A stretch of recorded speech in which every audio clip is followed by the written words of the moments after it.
Hi friends, welcome to இல்விருந்து சமையல். இன்றைக்கி நம்ம இல்விருந்து சமையலில் நல்ல வெயிலுக்கு ஏதமாக குளு குளுன்னு கஸ்டர்ட் ஐஸ்கிரீம் செய்ய போகிறோம். வாங்க அந்த ஐஸ்கிரீம் எப்படி செய்கிறதுன்னு பார்க்கலாம். ஐஸ்கிரீம் செய்கிறதுக்கு ஒரு பாத்திரத்தில் 1/2 லிட்டர் பாலை ஊற்றிட்டு காய்ச்சிக்கலாம். இந்த பாலில் கொஞ்சம் பால் தனியாக எடுத்துக்கலாம்.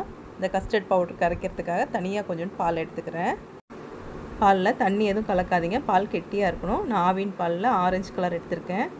மீதம் இருக்க பாலில் கஸ்டர்ட் பவுடர் கரைச்சிக்கலாம். கஸ்டர்ட் பவுடர் 3 டேபிள் ஸ்பூன் எடுத்திருக்கேன். இப்போ இது நல்லா கரைச்சி விட்டுக்கலாம். இப்போ இது நல்லா கலந்தாச்சு. அடுத்தது பால் பவுடர் ஒரு பேக்கெட், 10 ரூபா பேக்கெட் ஒன்று எடுத்திருக்கேன். அதையும் சேர்த்துக்கலாம். சேர்த்துட்டு இது கொஞ்சம் நல்லா கரைச்சிக்கலாம். பால் பவுடர் சீக்கிரம் கரையாது, கொஞ்சம் நிதானமாக கரைச்சி எடுத்துக்கோங்க. பால் பவுடர் 10 ரூபா பேக்கெட்டில் 21 கிராம் இருக்கும். கரைச்சி வச்ச பால் பவுடரும் கஸ்டர்ட் பவுடரையும் ஓரமாக வச்சுக்கலாம். இப்போது பால் நல்லா காஞ்சிருச்சு.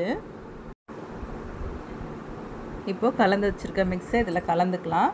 கைவிடாமல் கலந்து விட்டுக்கிட்டே இருக்கணும், இல்லைன்னா கட்டி பட்டுரும். இதை 5 நிமிஷத்துக்கு கைவிடாமல் கலந்து விடணும். 5 நிமிஷத்துக்கு அப்புறம் 200 கிராம் சர்க்கரை இதில் கலந்துக்கலாம். உங்களுக்கு ஸ்வீட் அதிகமாக வேணுன்னா 250 கிராம் சேர்த்துக்கோங்க. இதை நல்லா கலந்து விடுங்க. சர்க்கரையெல்லாம் நல்லா கலந்ததுக்கப்புறம் 1/2 ஸ்பூன் வெனிலா எசன்ஸ் சேர்த்துக்கலாம். அடுப்பு ஃப்ளேம் கம்மியாகவே வச்சுக்கோங்க.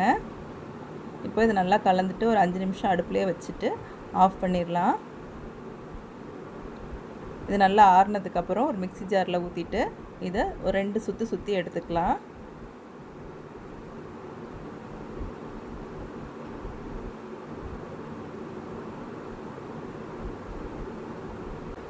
இப்போ அரைச்ச இந்த மிக்ஸை ஒரு ஏர்டைட் கண்டெய்னரில் ஊற்றிட்டு 3 மணி நேரம் ஃப்ரீசரில் வச்சிடலாம்.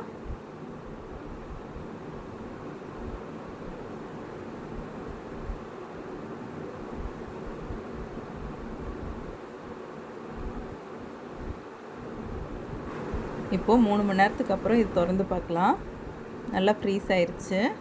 இதை மறுபடியும் மிக்சியில் போட்டுட்டு 2 சுற்று சுற்றிட்டு மறுபடியும் ஏர்டைட் கண்டெய்னரில் போட்டு ஓவர் நைட் ஃப்ரிட்ஜில் வச்சிடலாம்.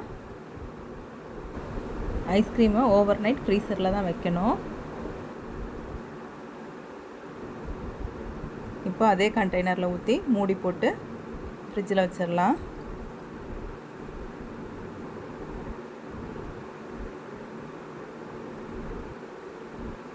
இப்போ அடுத்த நாள் காலையில் இந்த ஐஸ்கிரீமை பாருங்கள், நல்லா ஃப்ரீஸ் ஆகிருக்கு.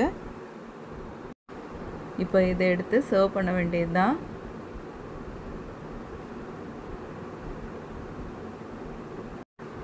ஒரு கரண்டியை தண்ணியில் நனைச்சிட்டு இந்த ஐஸ்கிரீம் எடுத்தங்கன்னா அழகாக வந்துடும். அவ்வளோதான். இப்போ இந்த வெயிலுக்கு நல்லா குளு குளுன்னு ஐஸ்கிரீம் சூப்பராக ரெடி ஆயிடுச்சு. டேஸ்ட்டும் ரொம்ப அருமையாக இருந்துச்சு. கண்டிப்பாக நீங்களும் ட்ரை பண்ணுங்கள். நம்ம வீடியோ பிடிச்சிருந்தா சப்ஸ்கிரைப் பண்ணுங்கள், லைக் பண்ணுங்கள், ஷேர் பண்ணுங்கள். தேங்க்யூ.